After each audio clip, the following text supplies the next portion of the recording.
Swayam Prabha. Digital India. Educated India.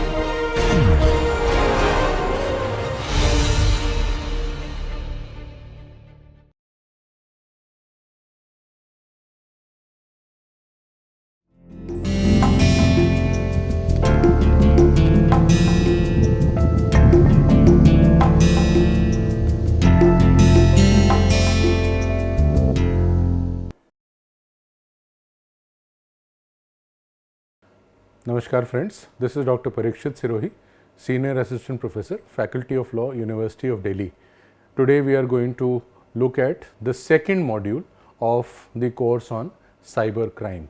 So, these are the topics that we are going to be covering in this course. The first one is cybercrime poses several challenges to the modern day criminal justice system. What are these challenges? The second is cyber crimes or crimes which are committed using the internet as a medium. These are conventional crimes being committed through a new medium. Continuing from the discussion in the previous module, the overall consensus that is there is that this is not a new form of crime, rather it is the conventional crime, only that the way of committing the crime has changed. So, we will be talking more on those lines. The essential ingredients of crime are two: actus reus and mens rea. So, your criminal law teacher would have spoken to you about actus rea and mens rea. So, I will not try to steal the thunder of your criminal law teacher, but we will talk about these two things: what is actus and what is mens rea. Mens rea is the guilty mind, the intention, the knowledge that you are committing an offence. And how is it relevant in cyber offences? We will talk about that. So, actus reus is everything minus the intention. We will talk about both of these two terms. Both of these must be there. Then we are going to be talking about hacking without intention to commit further crime. So, what kind of hacking? There are so many kinds of hacking. The person is not committing any further intention, he is just gaining unauthorized entry into your computer or your computer system. So, that by itself, is it an offence, is it not an offence? We will talk about that. The mere accessing of criminal information on the internet. Friends, there are so many websites that we find today. Not all of them have lawful content. Not all the websites that you see have content which is legal. So, if somebody is a visitor, a casual visitor is not making any transactions on that website, is that only looking at that website enough to make a cyber offence? So, we will talk about that. Somebody who is, let us say there is a site which is displaying child pornography or pornography per se, or it is some sex chat site. So, what is it the position in this regard? Is it a cyber offence? Then friends, frauds. What are the various kinds of frauds on the internet? Now, the fraud, has it been defined in our Information Technology Act, which is the specific law dealing with the offences concerning the internet, or is it something which is dealt with under the general criminal law? The general criminal law used to be the Indian Penal Code, but in December 2023, the President of India has given assent to a new law called BNS, Bharatiya Nagrik Suraksha Adhiniyam. So, this Bharatiya Nagrik Suraksha Adhiniyam or BNS is the one that we are now going to be dealing with. All my references in this lecture are going to be with regards to either IT Act or the BNS. We are not going to be talking about IPC unless I make it specifically so, because IPC has now been replaced, friends. Friends, somebody may go ahead and alter, may destroy the digital information. You use viruses for this purpose, you use logic bombs for this purpose. How does that happen? Is it by itself an offense? What kind of damage? Viruses may be innocuous. They may simply be displaying happy birthday on your computer screen. Viruses may simply be coming and displaying some kind of a message on your computer screen. They may simply be giving some kind of a printout without your authorization. They could be far more sinister. They could be changing your boot area. They could be changing your the way your system boots, and so on and so forth. So, we will be talking about viruses, different kinds of viruses. Then friends, the offense of mischief. Now, what cyber offenses are there? They are creating nuisance, they are creating mischief. Now, the mischief is a criminal wrong, whereas nuisance may be called a civil wrong. So, we will talk more about mischief. What kind of mischief is created? Again, we will talk under the BNS, the Bharatiya Nagrik Suraksha Adhiniyam, and the defamation. Nowadays, with the advent of internet, with the advent of Facebook, with the advent of email, with the advent of bulletin board, people are writing all kinds of things about somebody else. So, how does that work? What is the law regarding defamation? Remember, truth is a defense against defamation, but if there are some things which can neither be verified to be true or untrue, if there are some things which are false, then the offense of defamation will kick in. And what is to be done in such cases, we are going to talk about. Then friends, we are going to look at specifically under the Information Technology Act, which is a specific law to deal with cyber offenses. We are going to look at what are the offenses, what are the penalties, what kinds of punishment is contemplated. So, typically you will find punishment ranging from fine or imprisonment from 2 years to 7 years. So, I do not want to make this too much of a jargon. To every offense, if I start telling you punishment, then it may become boring, but by and large this is what it is: 2 years up to 7 years. There may be repeat offenders if they are there, may be higher punishment, there is provision for fine. So, that is the general scheme. Remember friends, I have spoken about BNS, which is the general criminal law of the country. Every kind of crime is dealt with here. It has various sections dealing with various types of crime, and then specific kind of crime which is concerned with computers, internet, that is covered under the Information Technology Act 2000. Why these two laws, friends? As far as if there is no change, then the general law, which is the Indian Penal Code, will apply. But if there is, when the two are in conflict, then the Information Technology Act will apply. So friends, the internet is growing every day, and therefore the offenses on the internet are also growing every day. In fact, they are growing week on week, 4.2%. This is the assessment which has been made by international bodies. Our own internet is actually, the internet offenses in India are growing actually faster than the world average, because internet in India, internet users in India are increasing faster. So if you look at NASSCOM figures, it is not 4.2, it is 4.6. So I have given you both. Why so, friends? Because the internet, unlike the others, is not dependent on geography, it is not dependent on political boundaries, it is not dependent on any other kind for its jurisdiction. So, jurisdictional issues on internet will always pose a challenge. Jurisdictional issues on internet are not so easy to resolve. Like I mentioned in the previous lecture, a person may be a national of country A, may be writing something about a national of country B, may be using the web service of a person who is a national of country C. This may be taking place on a computer located in country D. The server may be hosted in country E. The server farm may be located in country F. Now you have challenges of jurisdiction. The cyber criminal is aware of this, and that is why we need to tackle these problems on a war footing. People have lost money on bogus schemes, people have been defamed, people have suffered assault on character. These are all certain problems which the internet has posed to the criminal justice system as a whole. The internet is new, friends, and the law enforcement mechanism is unfortunately old. So, this is actually a double whammy. So, dealing with new challenges and the methods to police those challenges are actually old. So, the newness of the crime and the antiquity of the methods of tackling it makes the task even more difficult. So, here it is important to once again remind ourselves of the words of the Honorable Prime Minister when he is asking the top police officers, the Directors General and the Inspectors General, to start policing with the data and not the danda. So, a change in approach is definitely needed. And why is it needed? Because IPC had no definition of what is a computer crime. IPC has come and gone, friends, but even in December 2023, we have introduced a new law called Bharatiya Nagrik Suraksha Adhiniyam, BNS. Even in this law, there is no definition of what is a computer crime, or what is a crime that is committed using the computer, what is a crime that is committed by using internet as a medium.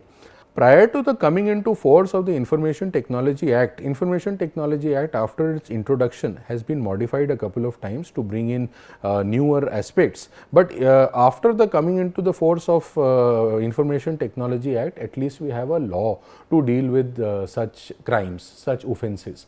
Prior to this, the IPC was the only law dealing with computer based offences. IPC was the general law and it was dealing with computers also.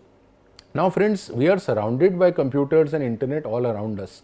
You use a car, it has a computer, several computers on board, it has internet, your Android Auto is connected to the internet, your Google Maps is connected to Bluetooth, and so all around us you are connected with internet. You go and withdraw money from an ATM, that is connected to the internet. You have this program which I am recording and it is being brought to you, this is again connected through the internet, and you are again watching it through the internet, friends.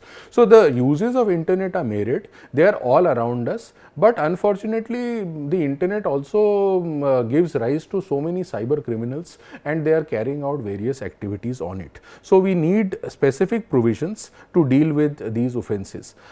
Even today, the substantive provisions of BNS apply even after coming into force of the Information Technology Act, because section 77 of the Information Technology Act makes it very clear that because this law has come does not mean that legal liability of the offender under any other law is extinguished.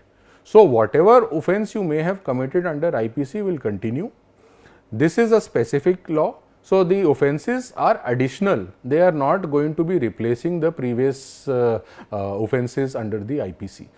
It is only when for the same offence the different punishment may be given or different treatment is there under IPC and under the successor BNS and Information Technology Act, that Information Technology Act will prevail. So it is not either or remedy, it is a and remedy, it is an additional remedy over and above what is given by your basic criminal law IPC, which is now replaced by BNS.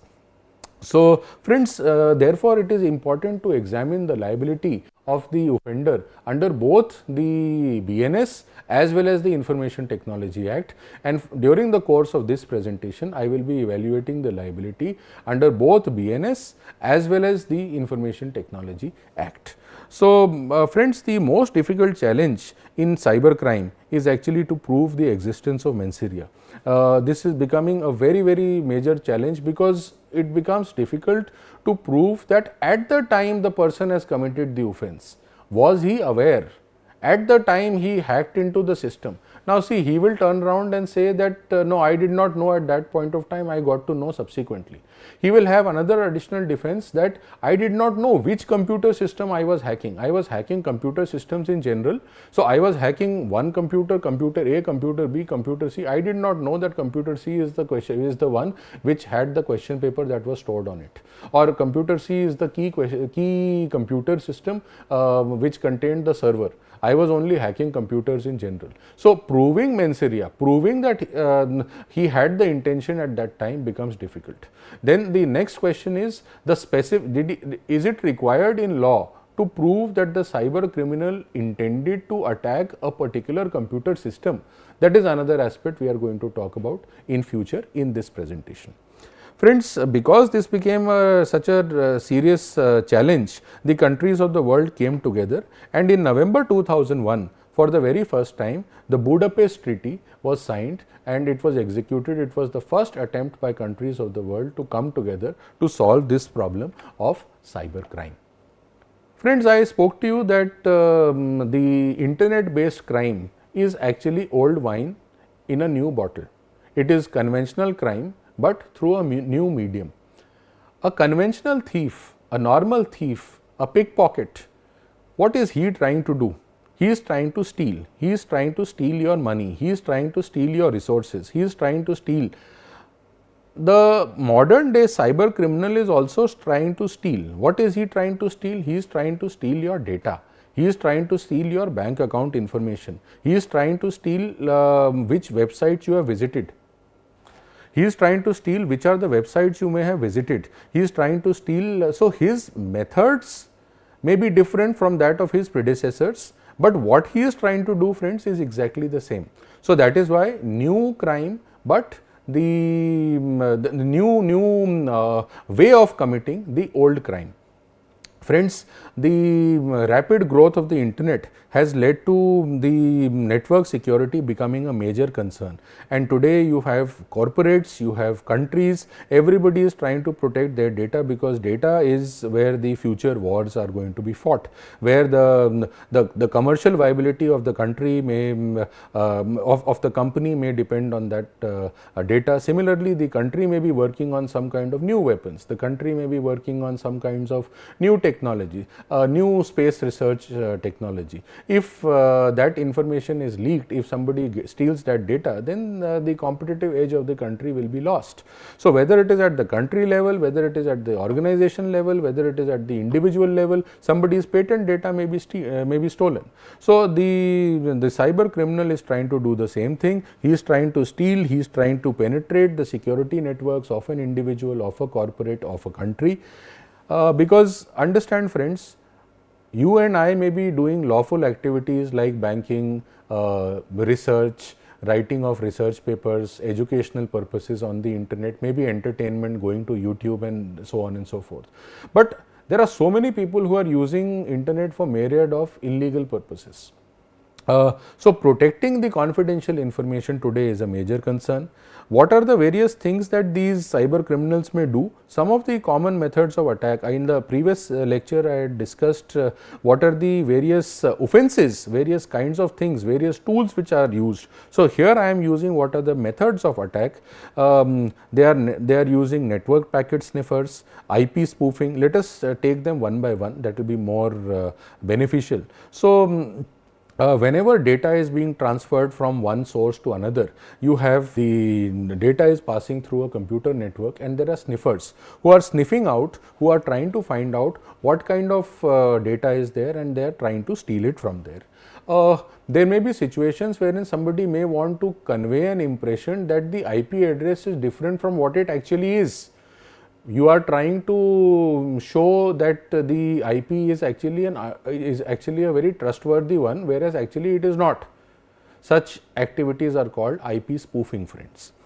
There may be a password attack wherein somebody may try to steal passwords and then sell it to somebody else or use it himself for nefarious activities. These passwords may be passwords of resource databases, passwords of banking systems, or any other kinds of passwords where individual or company data may be stored. There may be distribution of sensitive internal information to external sources. The individual's personal data, the company's data, they may want to steal it and share it with other people. Friends, there is also something called man in the middle attacks. Now this is very serious. As the name suggests, the attacker has access to network packets, and these network packets are coming from various networks. So this person, because he is a single person, because he is a lone wolf, becomes very difficult to trace also. Friends, here is a very important slide, and which is I would say one of the most important crux of this particular presentation which I am making, this particular lecture, this particular module.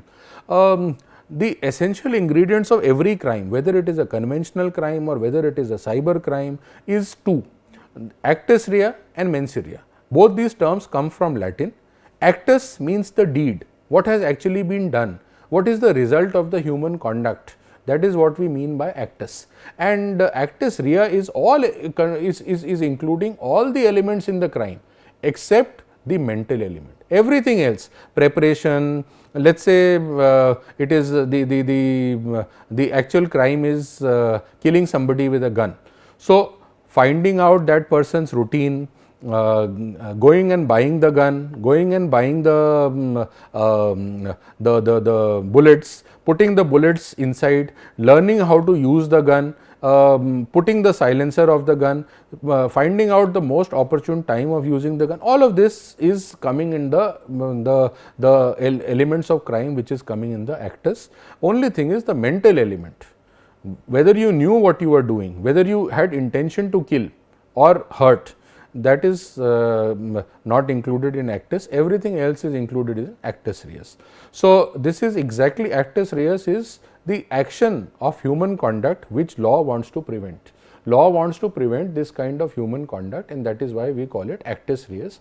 Friends, it is very important to note that in the case of internet based offences, actus reus is sometimes very difficult to prove. It may be easy to identify. You may be able to identify that, look, this person is the hacker, this person is the one who is trying to hack, this person is the one who has visited XYZ website on XYZ date. But to prove that when he visited that website, when he committed hacking, when he was viewing pornography, was he actually aware that he was committing an illegal offence? Or did he have the knowledge that an illegal activity could be caused by his actions? That is the difficult part. So, in the case of internet based offences, identifying may not always be difficult, but proving the actus is relatively very difficult. Friends, I have given 4 or 5 examples of what are the actus rea is there.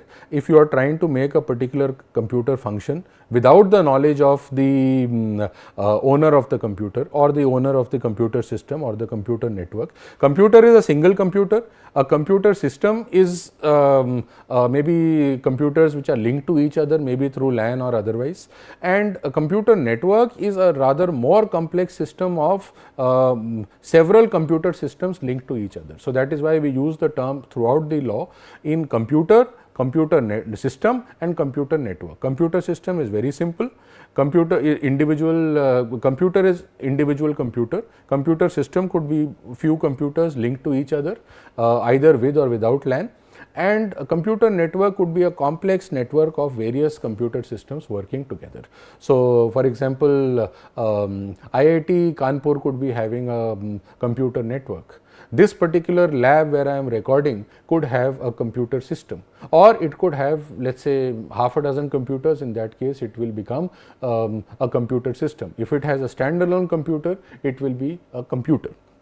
So, if you are trying to make a particular computer or a computer system or a computer network function in a particular manner without the consent or the permission of the owner of the computer system, that is going to be an example of actus rea. If you are trying to access data which is stored on a computer or from a computer which has access to data stored outside, that is again an example. If you are trying to use internet to gain access to other computers, that is again one example. And if you are trying to log in, even if it is a failed login attempt, it is also an actus which has been completed, friends. Why is this important? Because so you must have seen this CAPTCHA system whenever you are logging into your email or banking system. So, this CAPTCHA is a way of avoiding these kinds of automated programs. So, many of these hackers, they run automated programs, and the very running of these programs can get the computer system to start performing certain functions. So, the element of actus reus has been completed even when the password has actually not been hacked, even if you have tried to hack the password. Friends, coming now to the other important element of mens rea. The second leg on which the crime actually starts is mens rea, friends. The guilty mind. Today, friends, we are in 2024, which is the 21st century. Till the 12th century, till about 800-900 years ago, all that mattered was that crime was committed, and the person who committed the crime was the guilty person. So, guilty mind as an essential element of crime was never taken into account, but things have changed from the 12th century onwards. Now, guilt cannot be proved without the proof of guilty mind. So, you have to prove that guilty mind was also there, and guilty mind can comprise of various mental attitudes, including the intention, the recklessness, the negligence. And where am I getting this definition? I am getting it from an authority called Kenny's Outlines of Criminal Law. I am getting it from that authority. Friends, at the time of committing the internet crime, at the time of committing the offence, the person has to be aware that he is committing that particular offence. he has to be aware that the access which he is intending to secure was actually an unsecured one. He should be aware that what he is doing is actually illegal.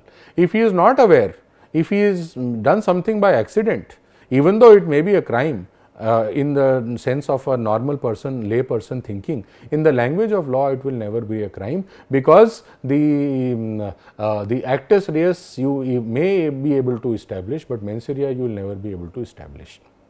Friends, every hacker, in order to be convicted, in order to be punished, must have the intention to secure the access. Although the intention could be, because the hacker could have the intention to damage, to access any particular computer system, or any computer, not any particular system. It does not matter in the language of law. It need not be particular access. As long as you knew that you had the potential of damaging or reaching out to any particular computer system and you were not allowed to access.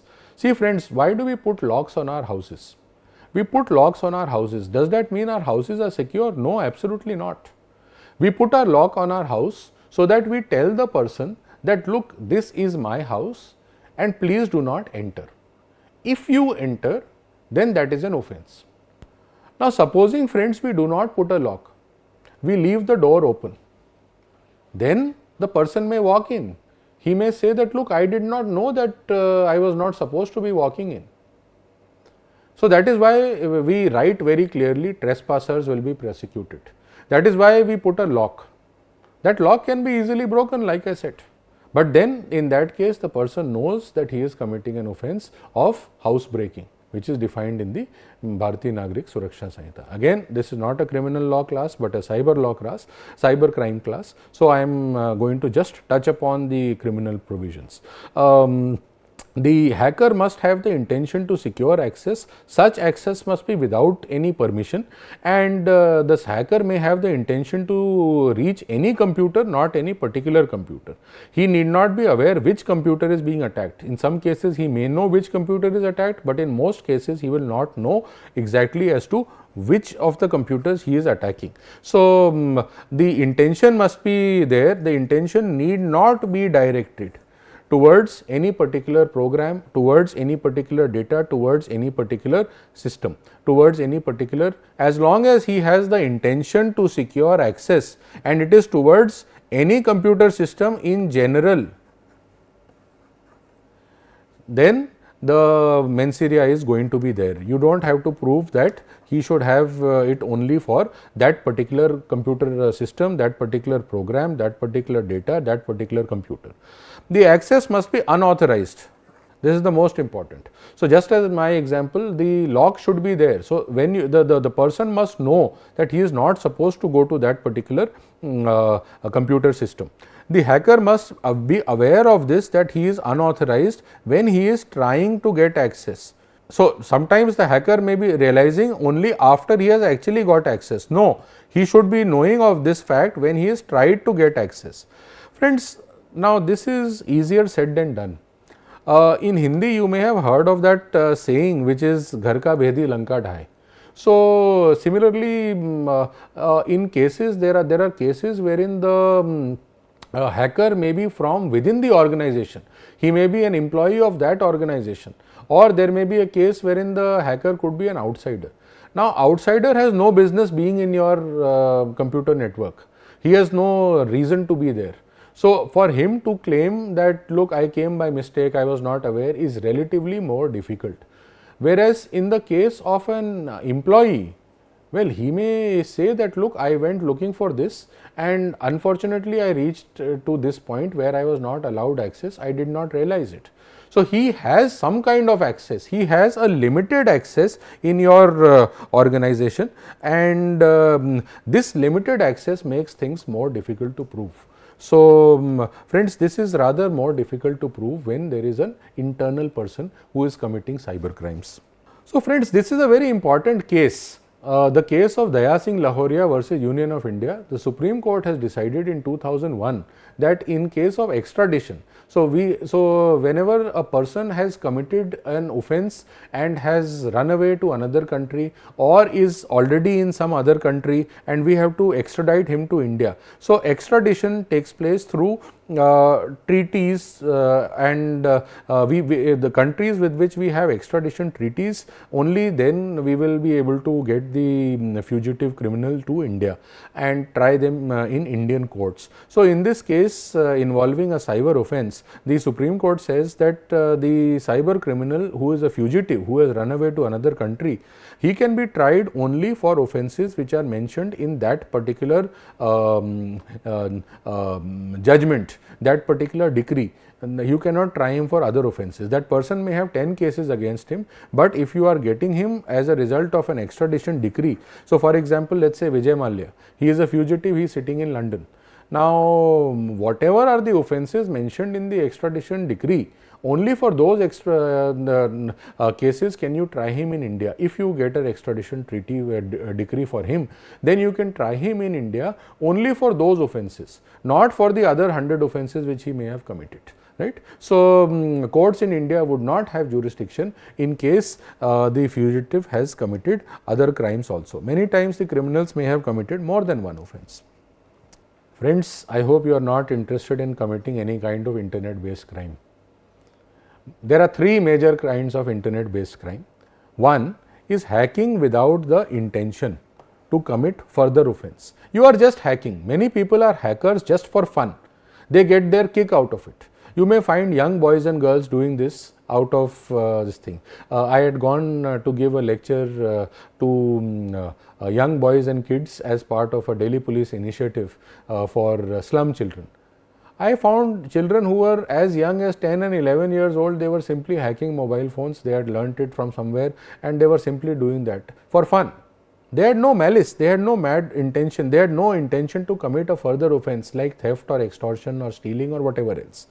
So, in such cases, have they already committed an offence? We will discuss further, but this is an internet based crime. So, the second is unauthorized access, and unauthorized access where the intention is there to commit something further. You have got unauthorized access, so this unauthorized access is nothing but hacking. These two things are the same so far, but here there is no intention to commit further offence, no. Here there is the intention to commit further offence. So, that is where the differentiation takes place, and the further offences could be fraud, forgery, misrepresentation, impersonation, whatever. It could be various other things which the person is trying to do. Then of course, friends, the third thing is what you may have been familiar with in your life, alteration or destruction of digital records. And how do you do that? Through worms, through logic bombs, through viruses. These are basically programs which go and alter the performance of the computer system. Logic bombs, Trojan horses, worms, viruses. Friends, if we were to just discuss the various kinds of offences, there are going to be three. The first and the second are initially the same, but then the intention makes a difference. And then of course, you have destruction of digital information. Now friends, we are taking each of these three separately. The first one is hacking without intention. There is no intention to commit any further crime. It just stops at hacking, which means the person has come into your computer system in an unauthorized manner. He has no business being there, but he has come. Now, the most advanced companies and most advanced militaries of the world, if you will, they are finding this to be a challenge because they are coping with incessant attacks. Friends, my department's website gets attacked on a routine basis. University websites get attacked. Indian government websites get attacked. So, on an incessant basis, the best of companies, the best of organizations are finding it difficult. Why? Because many of these hackers, and this is the vast majority of hackers, they simply enjoy, they get a kick out of it. Like those young children that I was telling you about. They enjoy cracking systems. They think of it as some kind of pride. And this has given rise to a term called ethical hackers. I am sorry, I will write it again. Ethical hackers. So, these people, because they are experts at hacking, they can be used by law enforcement and other agencies for committing or dealing with such kind of activities. If they are tackled in the right direction, if their energy is channelized in the right direction.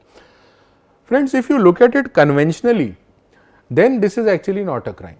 Conventionally, traditionally, this is not a crime, the offense of hacking, because you have not done anything further, you have not stolen anything, you have only unauthorizedly gained entry. This is like saying you have come into my house, but you have not stolen my jewelry, you have not stolen my car, you have not stolen my books, but you have made your entry into my house. So therefore, this is being brought into the offense of criminal trespass. Criminal trespass is you have come onto another person's property.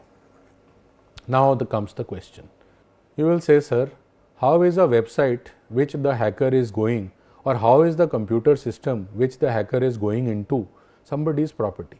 Okay, sir, I understand that computer system can be a property because it is maybe it can be, computers can be touched and felt, and yes sir, it is property, just as this table is a property, this pen is a property, and so on and so forth. But sir, how is a website a property? Website is a combination of 0 and 1 binary. How is that a website, sir? You may ask.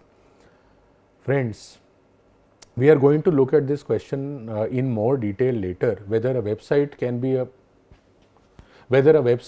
be a property or not. But the important question that we have to ask at this point is the definition of, under the Bharatiya Nagarik Suraksha Adhiniyam, what is the definition of the criminal trespass? And I am reading it out. Whoever enters into or upon the property in possession of another. So please take note of this. Possession of another, the property which is in possession of another person, then intention, with intent to commit an offense or intimidate, insult or annoy. Mark this word, annoy.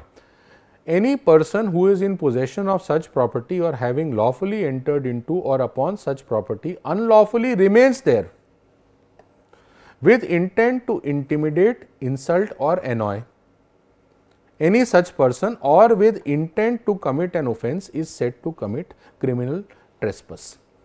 Now friends, first of all, intent. That person did have the intent, that is why we are talking about the offense. He did have the intent to commit the hacking, and that is why it is made out. So the first ingredient, intent, made out. Now intimidate, insult or annoy. Is hacking annoying? Of course it is annoying. So this ingredient is made out. In possession of such property. So this and who are you trying to annoy? The person in whose possession that website is, the owner of that website. So the owner of the website of Faculty of Law is Faculty of Law. So Faculty of Law is the person who is going to get annoyed. So this is also made out. That person can either enter lawfully, or he may have come lawfully, but now his remaining there is unlawful. I will give you an example. A person goes to school. His entry into the school, if he is a student or a teacher, is lawful. The school has closed at 5 p.m, but he remains inside the school till 6 p.m, 7 p.m, 8 p.m, 9 p.m, 10 p.m, 11 p.m, 12 midnight, 1 a.m, 2 a.m, 3 a.m.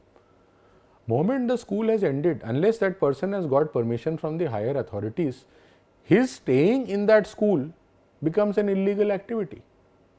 It now becomes unlawful. So both the situations, I hope I am making clarity that the person may come there lawfully, and then his stay there may become unlawful, or he may come unlawfully. So the hacker may have come to the website completely illegally, he had no business being there, or the hacker may have come there legally, but he went into another section of the website where he had no business going, or he went into areas of the website where he had no business going. So this is taking care of the second situation, and he is annoying, intimidating, damaging that website. So he is causing annoyance, intimidation, insult to the person who is the owner or in whose possession that property is, that website is. So, website, friends, is property just like any other abstract property is. So, my signature is my property, friends. So, I have put my signature here, see. Now, you can misuse this signature somewhere, or any other person can misuse this signature. So, this signature is my property. Just as this signature is my property, similarly, website is also property of one particular individual. So, this is the discussion which I was having, whether websites can be called property or not. The other important question you have to ask yourself is whether the hacking is enough to constitute intimidation or annoyance, or this third word, insult. So, whether the hacking is enough, so this is one question and this is one question which needs to be asked. The others I have already clarified. Okay, friends. So, now we have various types of hackers. We have people who hack code. These are people who know the computers inside out. They are experts. They know the computers, and at their command the computer will do everything that they want. Everything that, so these are the most dangerous kinds of people.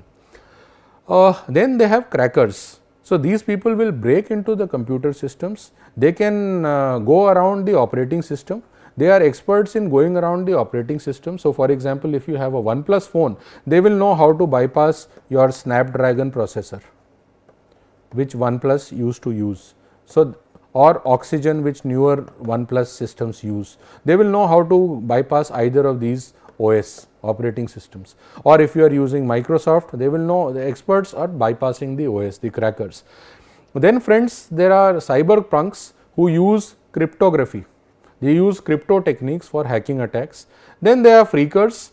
They know mass telecom systems, internet systems and computers, and they use their knowledge of all of these devices to further their activities, which may not always be legal.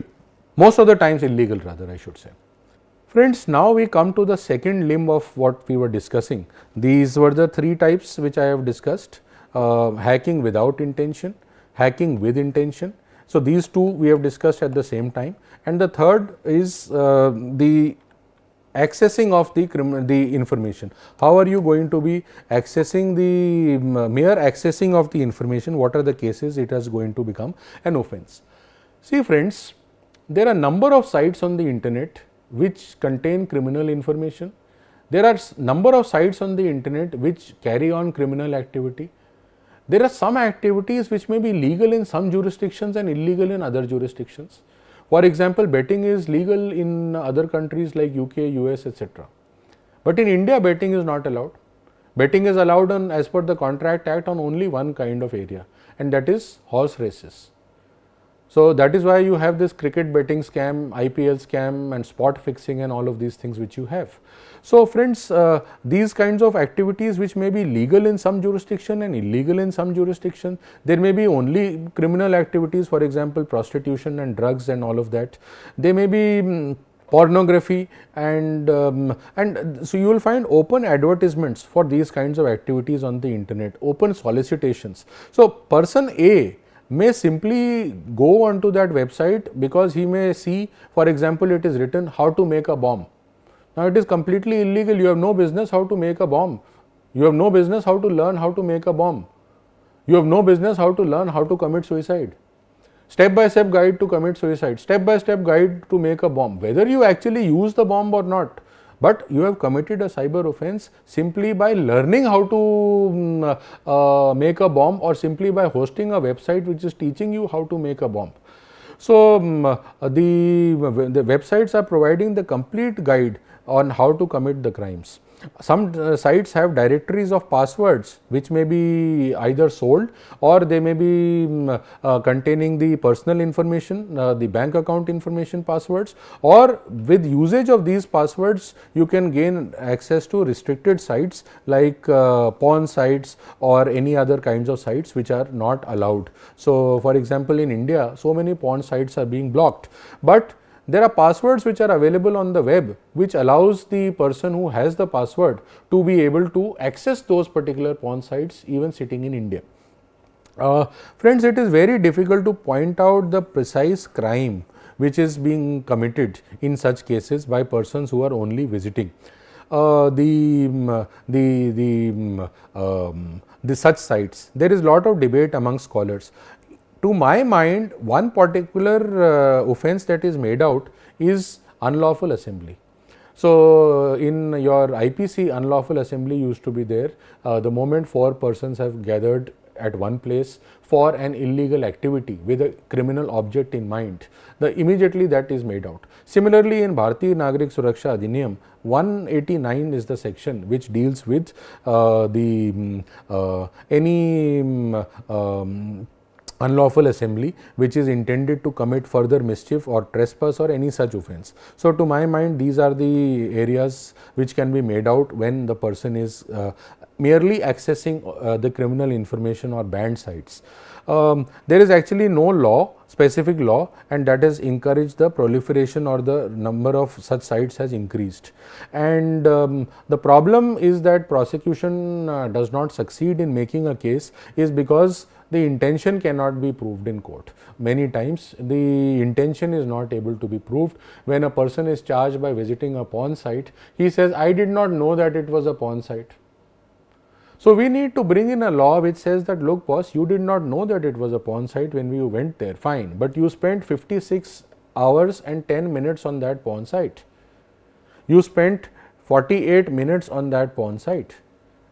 In those 48 minutes or in those 56 hours, did you not understand what it was?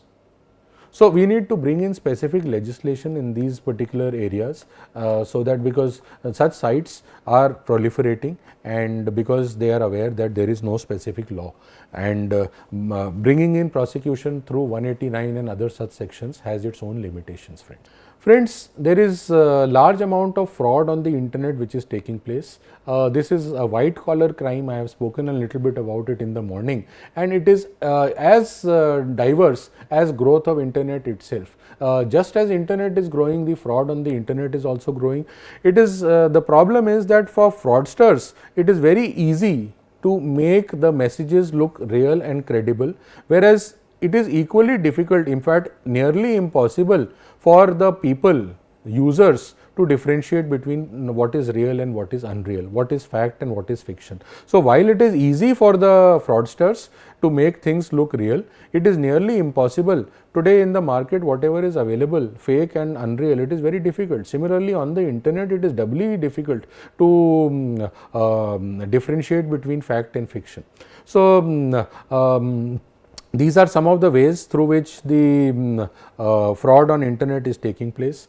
The online investment newsletters keep coming out, and these are many of them. Some of them may be genuine, but many of them are simply tools for committing fraud.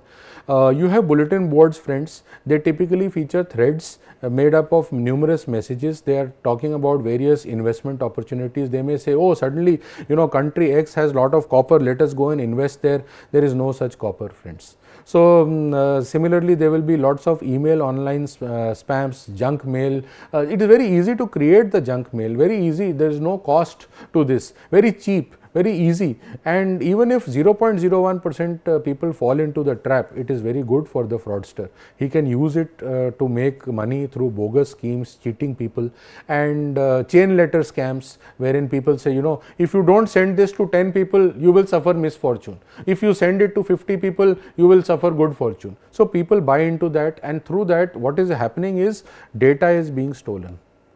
So, what is happening is 50 people's data, email addresses you have given to the spammer, and now that spammer is going to contact 50 other people. So, data is a gold mine which is there, and that is what these people are looking for.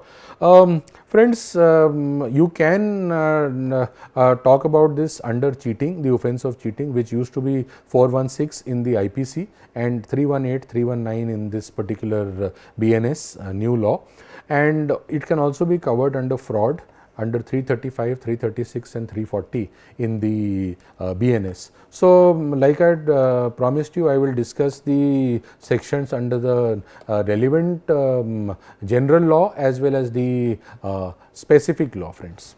Friends, this brings me to the next limb of the kinds of offences which are being made. One is the alteration and destruction of digital information. This is the third limb. So, the threat of destruction of information, the threat of corruption of information, this is a major threat for internet users the world over. And how will you do so? These are the techniques to do so. The logic bombs, the worms, the viruses, the Trojan horses. Friends, the first computer virus was made in 1986. In the last 40 years, the world has seen the proliferation of thousands and thousands of viruses. In fact, every year you find more than 1,000 viruses are coming up now.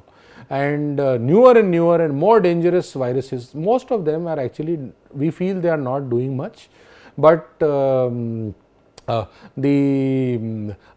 year 1,000 plus viruses are coming. The first virus came in 1986. They were two brothers who were working in a computer store in Pakistan. Amjad and Basit Alvi were their names, and they developed a virus called Brain. And then these two persons again developed another virus called Happy Birthday, which would go onto your screen and write Happy Birthday. So there are three principal kinds of viruses. The boot sector viruses are very dangerous. The file infectors may also be dangerous sometimes, and microviruses can sometimes be dangerous, but boot sector viruses, they affect your computer's starting up ability itself. How does a virus work, friends? Just like a human virus, and that is why the name virus has been given. Just as the human virus works, the same way this works, it replicates itself. It just goes on replicating itself. Viruses will contain whatever other code, apart from the replication code, whatever code that the creator, the author, the inventor of the virus wants, they will contain. The only thing is that the replicator code must be there. Other than that, viruses carry a payload. Payload is what program the author has created, what is the impact that they are going to be causing on the recipient's computer or computer network or computer system. Some viruses may simply just print a message or display an image or just take a printout like I mentioned, whereas others will be more serious. They will corrupt data. They will corrupt the programs, they will corrupt the computer payloads. Friends, we may think that the innocuous viruses which are not doing anything that we see, they were just taking a printout or just a happy birthday message is coming, that it is not doing much. Even such viruses can cause a lot of damage to your systems. So, by mistake. So, when the creator thinks that your system has a different configuration from what it actually has, and in such cases even an innocuous virus has the potential for causing tremendous damage. So, friends, beware of a boot sector virus always. But how will you know that a virus is there or not? First of all, use good antivirus software, and secondly, do not use pen drives etc. at sources which are not very reliable. Do not immediately open emails with attachments. Do not open emails with attachments at all if they are from unknown sources. These are just some basic caution which we may take. We should not download files which are from HTTP websites, always only from HTTPS websites, HTTPS. So, S means secure, and by default your website will always be HTTP. So, we must try to ensure that we are only accessing it from HTTP websites, HTTPS websites. So, friends, coming to the offense of mischief. The offense of mischief is defined in 324 of BNS, and it has various ingredients. Because the definition is long, I have not reproduced it, otherwise it will take up my entire slide. So, you have to prove wrongful loss to any person or the public at large. You have to prove that such wrongful loss has actually taken place. You have to prove that the person has either the intention or the knowledge that damage will be caused. The destruction must be to the property, or it should be such that the property value is diminished, the value of the property is actually reduced. The damage to the computer system is damage to property because the computer system is actually the property of the person. And as far as intention is concerned, the only defense which the creator of the virus has is that he did not want to create damage to one particular computer. Rather, he wanted to create damage to the computers in general. But unfortunately, friends, that is not a tenable defense, because the definition of mischief does not mandate specific intent. Rather, it just mandates that intent should be there, specific intent is not required. So, whether you are wanting to damage computers in general, whether you are wanting to damage computers of an institution A, whether you are intending to damage the computers of one particular lab in one particular organization, whether you are wanting to damage only computer A and C and you end up damaging computer B, or whether you are intending to damage all computers and you end up damaging computer B, it is immaterial. In all cases, if there is any kind of intent, not specific intent, the offense of mischief, friends, has already been made out. Friends, internet defamation is again an area which is very important. There are so many issues related to internet defamation. Jurisdiction is an important one. Whatever we print, whatever we write on bulletin boards, on other sources, does it come within the definition of publication? That is the question. I have dealt with 4 or 5 ways in which publication takes place, defamation takes place. Person is sending email to another. So, the problem with email interaction is that it is combining deceptive distance with deceptive intimacy, and there is a large tendency that you may end up saying something which is defamatory, which may not be true but shows the other person in a poor light. And then the same thing can happen on a larger scale when you have mailing lists. Then news groups, you may publish something and it will be read across the world in a matter of days. On the World Wide Web, there are so many bulletin boards and other services which facilitates interaction with people, but unfortunately people who are making comments on Facebook, on social media, on bulletin boards, they do not have knowledge about law of defamation and they end up writing statements without knowing their liability, which creates problems.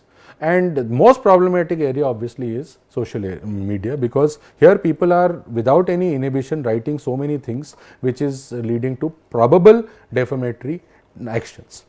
So, this is the liability, friends, of the internet service provider for defamatory statements. I am speaking about various defamatory statements. Whoever prints or engraves, this is the definition given under section 356, exception 10(3). Whoever prints or engraves any matter knowing or having good reason to believe such matter to be defamatory of any person shall be punished with simple imprisonment, which may extend to 2 years or fine. So, in the case of any person who is writing a book, the author as well as publisher are both punishable. But internet service providers have tried to argue that no, we are not publishers, we are booksellers. So, bookseller is not liable, he does not know in which book what is the content. So, they have unsuccessfully argued they have no control over publication. So, we have to determine the liability of the internet service provider as per the facts of each case. Yes, they have to exercise some kind of supervisory control, but we have to also keep in mind the huge amount of matter which is there on the internet. May not be possible to censor each statement that is made, but as and when it is brought to the notice of the ISP, the internet service provider, they must immediately remove the defamatory posts. Friends, these are some of the provisions of the Information Technology Act. They are contained in section 43. There are 10 things which are there. The accessing and securing access to computer system without permission, downloading any data, introducing any virus, damaging any system or permitting it to be damaged, disrupting, denying or causing denial of access, providing assistance to any person to facilitate access, charging services availed of by a person to the account of another person by tampering. So, you are billing Ram Singh's services to Sham Singh by manipulating any computer, destroying, deleting or altering any information residing in a computer system, reducing its value, stealing some information, concealing, destroying. And if you are doing any of these activities, 10 activities, you have to compensate the victim. And the provisions are there to deal with such offences. Prior to the IT Act, there was a void. Friends, these are some specific offences which are made out under chapter 11. the ID theft, violation of privacy, preservation and retention of information by intermediaries. So, to conclude, the internet is such that the geographical and political boundaries are irrelevant. It is like high seas, no one owns it, all use it. So, we need to bring in more cooperation, we need to bring in some kind of an international model law maybe, and G8 nations are already working in this direction, friends. Thank you very much.